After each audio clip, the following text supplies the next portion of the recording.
Capítulo 34. El 1 de abril de 1939 se publicó el último parte de guerra.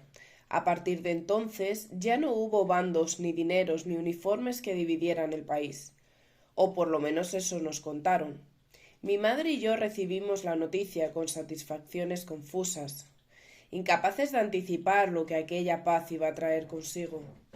¿Y qué va a pasar ahora en Madrid, madre? ¿Qué vamos a hacer nosotras? Hablábamos casi en susurros, inquietas, observando desde un balcón el bullicio del gentío echando en manadas a la calle. Llegaban cercanos los gritos, la explosión de euforia y nervios destacados. ¿Qué más quisiera yo saberlo? Fue su sombría respuesta. Las noticias volaban alborotadas. Se decía que iban a reinstaurar el tránsito de barcos de pasajeros en el estrecho, que los trenes se estaban preparando para llegar otra vez a Madrid. El camino hasta nuestro pasado empezaba a despejarse. Ya no había razón alguna que nos obligara a seguir en África. ¿Tú quieres volver? Me preguntó por fin. No lo sé. En verdad no lo sabía. De Madrid guardaba un baúl lleno de nostalgia, estampas de niñez y juventud, sabores, olores, los nombres de las calles y recuerdos de presencias, pero en lo más profundo no sabía si aquello tenía peso suficiente como para forzar un regreso que implicaría desmontar aquello que con tanto esfuerzo había construido en Tetuán, la ciudad blanca donde estaba mi madre, mis nuevos amigos y el taller que nos daba de comer. Quizás en principio será mejor que nos quedemos, sugerí. No me respondió, tan solo asintió. Dejó el balcón y volvió al trabajo, a refugiarse entre los hilos para no pensar sobre el alcance de aquella decisión. Nacía un nuevo Estado, una nueva España de orden, dijeron. Para unos llegó la paz y la victoria, ante los pies de otros se abrió, sin embargo, el más negro de los pozos.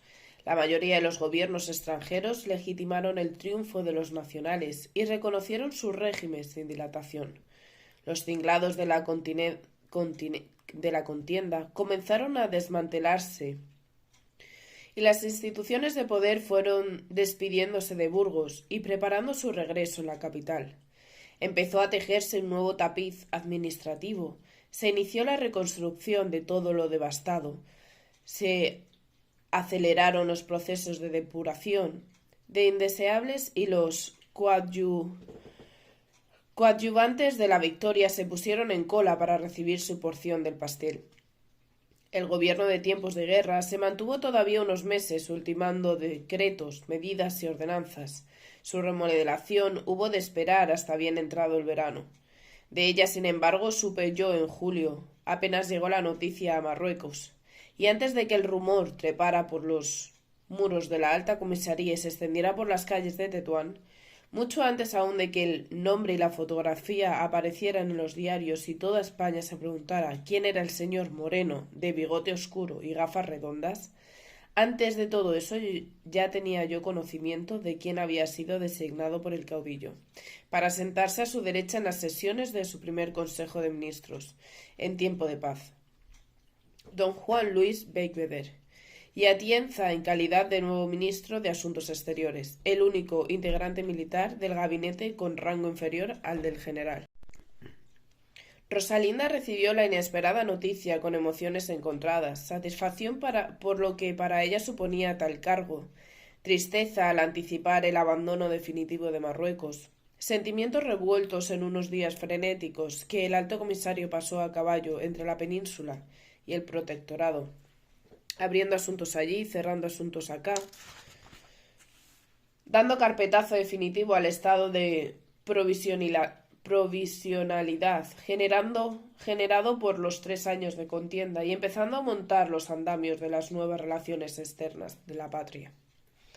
El día 10 de agosto se produjo el anuncio oficial y el 11, a través de la prensa, se hizo pública la formación del gabinete destinado a cumplir los destinos históricos bajo el signo triunfante del general Franco. Todavía conservo, amarillentas y a punto de deshacerse, en pedacitos entre los dedos, un par de páginas arrancadas del diario ABC, de aquellos días con las fotografías y el perfil biográfico de los ministros. En el centro de la primera de ellas, como el sol en el universo, aparece Franco Orondo en un retrato circular. A su izquierda y su derecha, ocupando puestos preferentes en las dos esquinas superiores, Beigbeder y Serrano Súñez. Exteriores y gobernación, las mejores carteras en sus manos. En la segunda de las páginas se desgranan todos los detalles de filiación y se loan los atributos de los recién nombrados, con la retórica grandilocuente de la época. A Beigbeder le definieron como ilustre africanista y profundo conocedor del Islam. Se alabó su dominio del árabe, su sólida formación, su larga residencia en pueblos musulmanes y su magnífica labor como agregado militar de Berlín.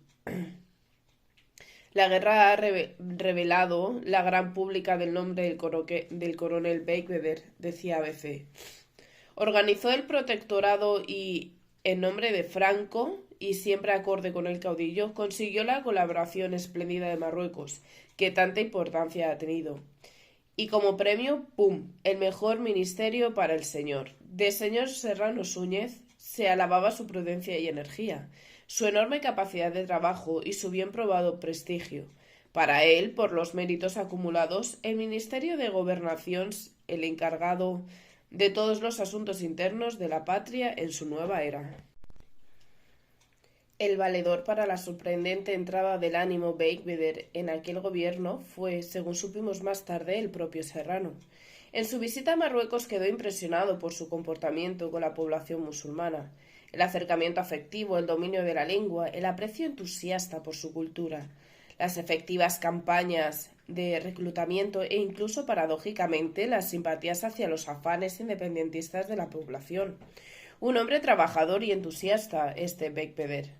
Políglota, con buena mano para tratar con extranjeros y fiel a la causa. Debió de pensar el cuñado, siempre que no nos da problemas. Al conocer la noticia, a mi mente volvió como un destello la noche de la recepción y el final de la conversación que oí escondida tras el sofá. Nunca volví a preguntar a Marcus si había trasladado al alto comisario lo que allí escuché, pero el bien de Rosalinda y el hombre al que tanto quería, deseé que la confianza que Serrano tenía entonces en él hubiera ganado consistencia con el paso del tiempo. Al día siguiente de saltar su nombre a la tinta de los papeles y a las ondas de la radio, Beigbeder se trasladó a Burgos y con ello terminó para siempre la conexión formal con su Marruecos feliz. Todo Tetuán acudió a darle su adiós, moros, cristianos y hebreos sin distinción.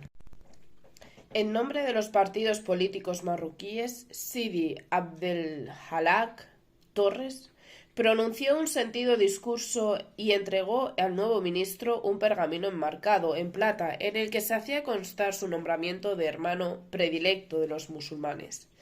Él, visiblemente emocionado, respondió con frases llenas de afecto y gratitud.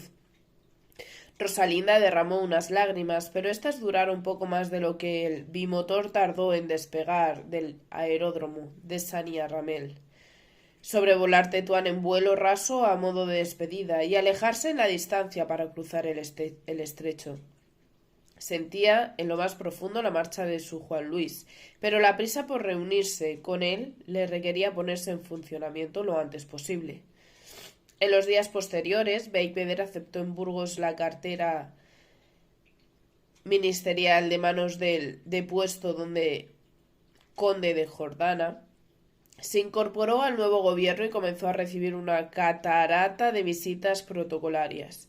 Rosalinda, entretanto, viajó a Madrid en busca de una casa en la que asentar el campamento base para la nueva etapa a la que se enfrentaba.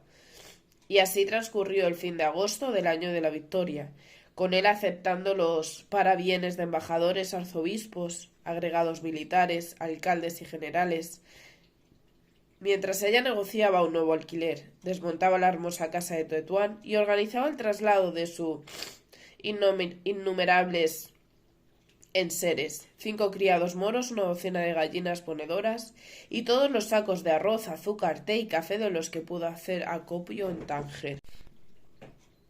La residencia elegida estaba situada en la calle Casado de Alisal, entre el Parque del Retiro y el Museo del Prado, a un paso de la iglesia de los Jerónimos. Se trataba de una gran vivienda, sin duda, a la altura de la querida, del más inesperado de los nuevos ministros.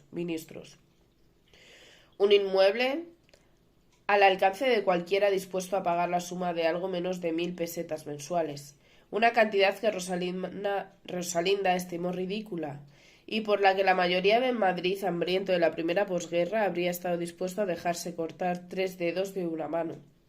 Habían previsto organizar su convivencia de manera similar a como lo habían hecho en Tetuán. Cada uno mantendría su propia residencia, él en un destartalado palacete anexo al ministerio y ella en su nueva mansión, aunque pasarían juntos todo el tiempo posible.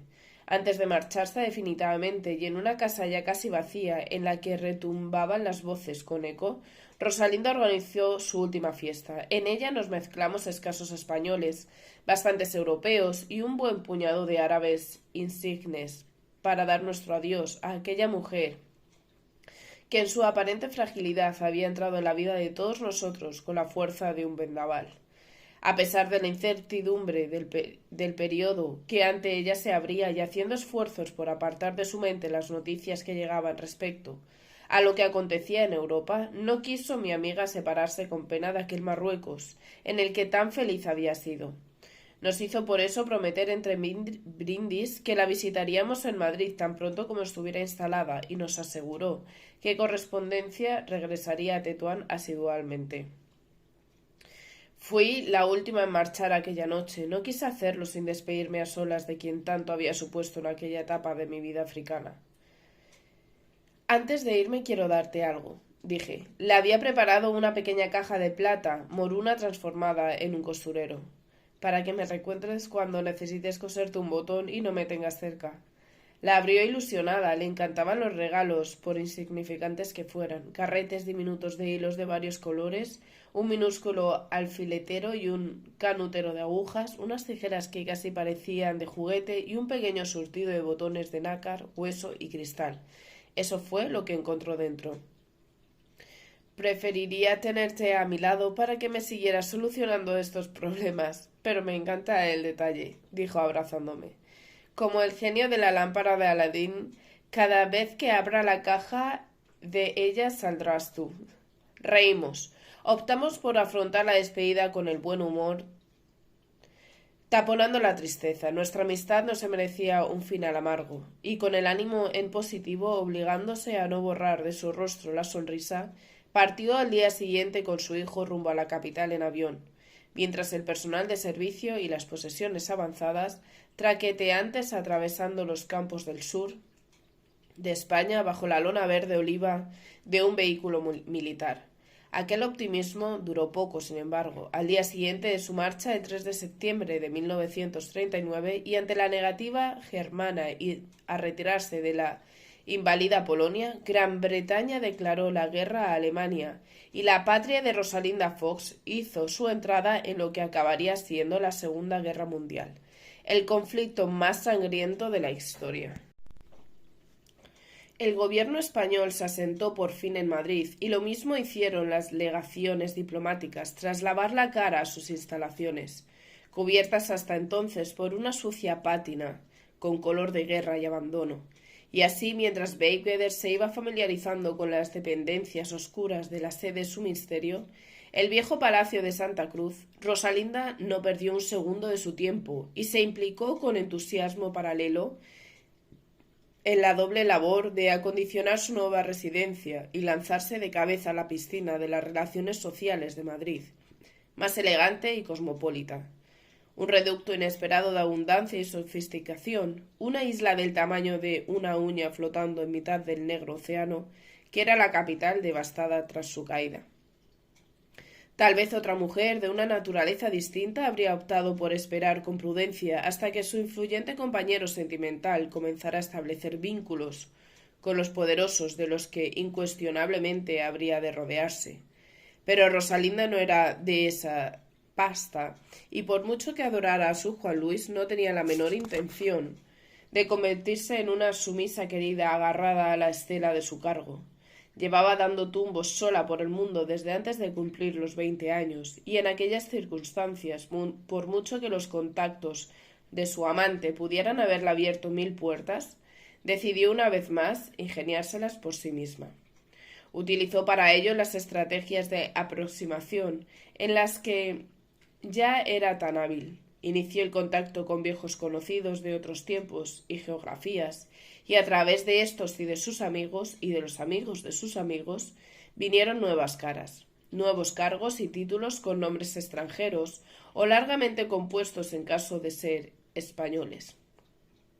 No tardaron en llegar a su buzón las primeras invitaciones a recepciones y bailes, a almuerzos, cócteles y cacerías.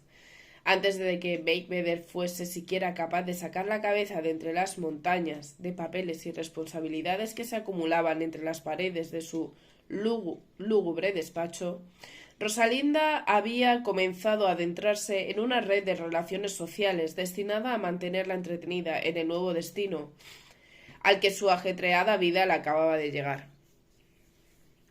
No todo, sin embargo, fue al 100% exitoso en aquellos primeros meses en Madrid.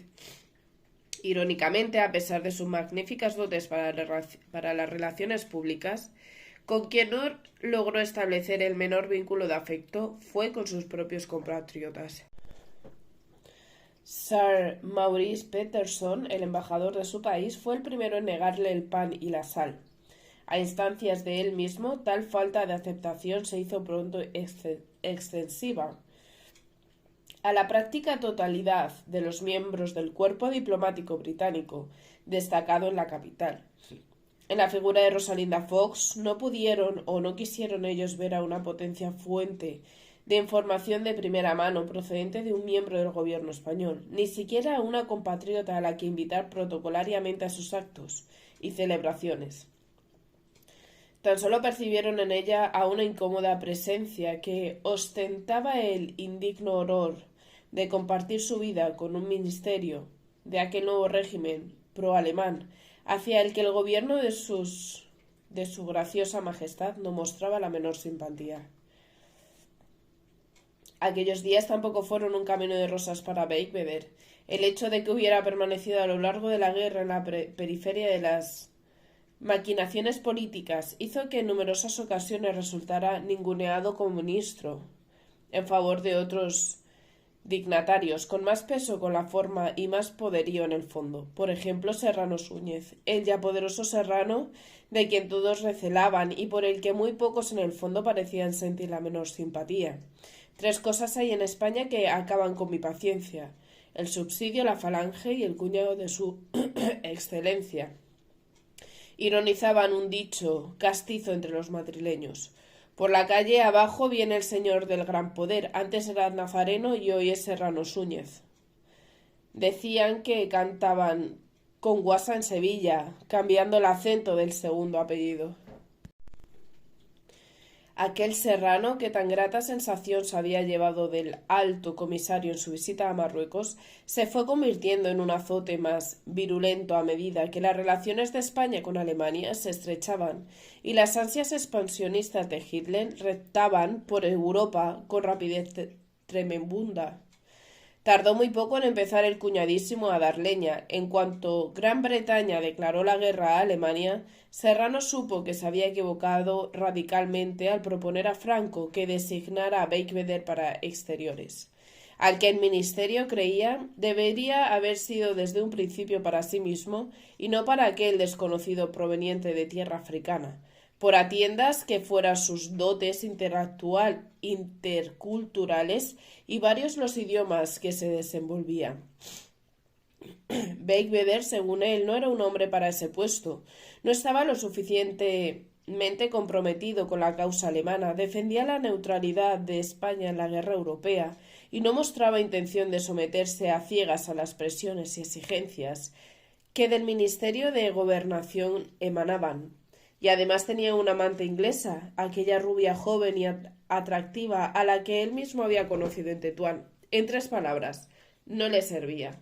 Por eso, apenas un mes después de la constitución del nuevo Consejo de Ministros, el propietario de la cabeza más privilegiada y el ego más grandioso del gobierno comenzó imparable a extender sus tentáculos por terreno ajeno como un pulpo voraz, acaparándolo todo y apropiándose a su antojo de competencias propias del Ministerio de Asuntos Exteriores, sin ni siquiera consultar a su titular y sin perder de paso la menor ocasión para echarle en cara que sus desvaneos sentimentales podrían acabar costando un alto precio a las relaciones de España con los países amigos. Entre aquella madeja de opiniones tan dispares, nadie parecía estar del todo al tanto del terreno que en realidad pisaba el antiguo alto comisario. Convencidos por las maquinaciones de Serrano para los españoles y los alemanes, él era pro-británico porque mostraba tibieza por sus afectos por los nazis y tenía sus sentimientos puestos en una inglesa frívola y manipuladora. Para los británicos que le desairaban era pro-alemán, porque pertenecía a un gobierno que apoyaba entusiasta al Tercer Reich. Rosalinda, tan idealista siempre, lo consideraba un potencial reactivador del cambio político, un mago capaz de reorientar el cauce de su gobierno si en ellos se empeñara. Él, por su parte, con un humor admirable, habida cuenta de lo lamentable de las circunstancias, se veía a sí mismo como un simple tendero, y así se lo intentaba hacer ver a ella. ¿Qué poder crees tú que tengo yo dentro de este gobierno para propiciar un acercamiento hacia tu país? Poco, mi amor, muy poco. Hay solo uno más dentro de un gabinete en el que casi todos están a favor de Alemania y de una posible intervención española en la guerra europea combatiendo a su lado. Les debemos dinero y favores. El destino de nuestra política exterior estaba marcado desde entonces de terminar la guerra, desde antes de que me eligieran para el cargo. ¿Piensas que tengo alguna capacidad para orientar nuestras acciones en otro sentido? No, mi querida Rosalinda, no tengo la más mínima. Mi labor como ministro de esta nueva España no es la de un estratega o un negociador diplomático. Es tan solo la de un vendedor de ultramarinos o un mercader del zoco del pan. Mi trabajo se centra en conseguir préstamos, regatear con los acuerdos comerciales, ofrecer a los países extranjeros aceite, naranjas y uvas a cambio de trigo y petróleo, y aun así para lograr todo eso tengo también que batallar a diario dentro del propio gabinete, peleando con los falangistas para que me dejen actuar al margen de sus desvaríos autárquicos. Tal vez sea capaz de arreglármelas para conseguir lo suficiente para que el pueblo no se nos muera y este invierno de hambre y de frío. Pero nada, nada en absoluto por hacer por alterar la voluntad del gobierno en su actitud ante esta guerra. Así pasaron aquellos meses para Beigbeder, ahogado por las responsabilidades, lidiando con los de dentro y los de fuera, apartando de las maquinaciones del verdadero poder del mando, cada día más solo entre los suyos.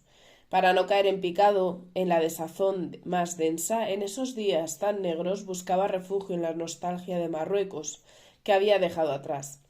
Tanto echaba de menos aquel otro mundo que en el ministerio, sobre la mesa de su propio despacho, tenía siempre abierto un Corán, cuyos versículos en árabe recitaba en voz alta de cuando en cuando para pasmo de quien estuviera cerca. Tanto anhelaba aquella tierra que tenía su residencia oficial en el palacio de Viana llena de ropajes marroquíes y apenas regresaba a ella al caer la tarde. Se quitaba el aburrido terno gris y se vestía con una chilaba de terciopelo. Tanto que hasta comía directamente de las fuentes con 3 dedos, a la manera moruna, y no cesaba de repetir a quien quisiera oírle que los marroquíes y los españoles éramos todos hermanos.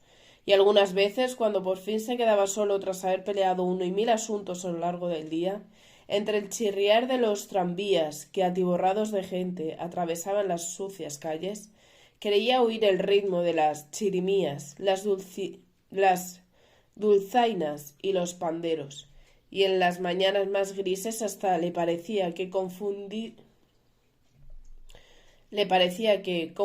con los humos malolientes que emergían de las alcantarillas, a su nariz llegaba el olor a flor de azahar, a jazmín y hierbabuena, y entonces se veía de nuevo caminando entre las paredes encaladas de la Medina Tetuaní, bajo la luz tamizada por la sombra de las enredaderas, con el ruido del agua brotando de las fuentes y el viento meciendo los cañaverales. A la nostalgia se aferraba como un náufrago a un pedazo de madera en mitad de la tormenta, pero cerca estaba siempre como la sombra de una guadaña, la acidez lengua de serrano dispuesta a sacarle del entresueño. Por Dios bendito, Beigbeder, Deje ya una santa vez de decir que los españoles somos todos moros. ¿Tengo yo acaso cara de moro? ¿Tiene el caudillo cara de moro? Pues ya está bien de repetir insensateces, coño, que me tiene hasta la coronilla todo el puñetero día con la misma cantinela. Fueron días difíciles, sí, para los dos.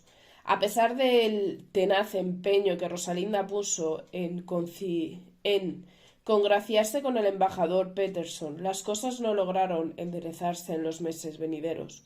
El único gesto que para finales de aquel año de la victoria había obtenido de sus compatriotas fue una invitación para asistir junto con las madres a cantar con su hijo villancicos alrededor del piano de la embajada.